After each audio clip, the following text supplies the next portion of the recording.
school valedictorian Paxton Smith recently captured media attention for a speech she delivered at her high school graduation.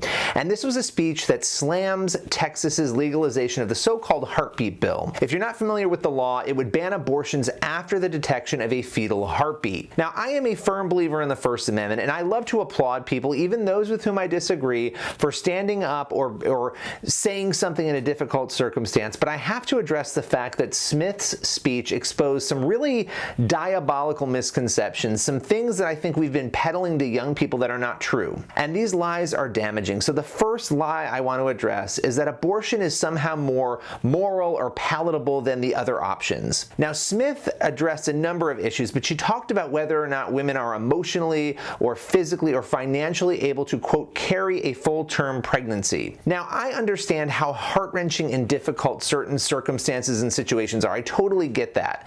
But how in the world has our culture become so confused and so numb that we are more concerned and grieved and burdened by personal readiness than we are by the moral horrors and the burdens that come along with willingly taking the life of another human being? Abortion is a painful, painful decision that results in the death of an unborn human being.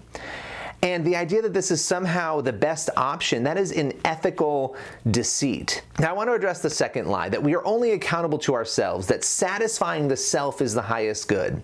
You know, at one point in the speech, we hear a line that says, quote, "I have dreams and hopes and ambitions," and I think that's a wonderful thing to have. But you know what? God also has hopes and dreams and ambitions for his creation, for every human life that he creates.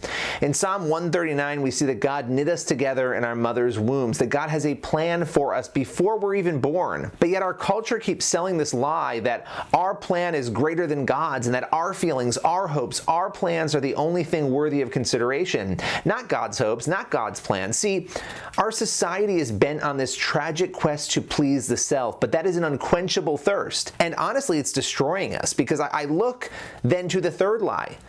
And it's this lie that pregnancy will destroy your future, that your hopes and your aspirations and your dreams and your efforts, and this is a line from the speech, that they will no longer matter because of a pregnancy. This is a toxic lie. Is it difficult? Absolutely. I can't imagine how difficult it is.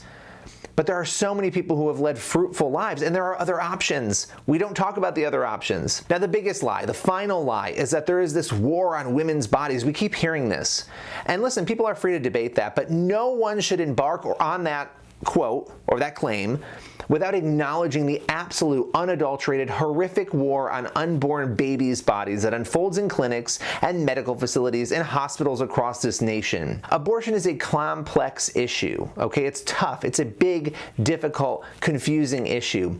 But make no mistake that ending the life of an unborn human being is a moral tragedy. It's a tragedy that should grieve us all more than anything else. Killing an innocent unborn baby, stopping the heart of an innocent human being, that is what should grieve us. That is the most egregious, horrific thing. And we tell a lie to society when we pretend that it is not.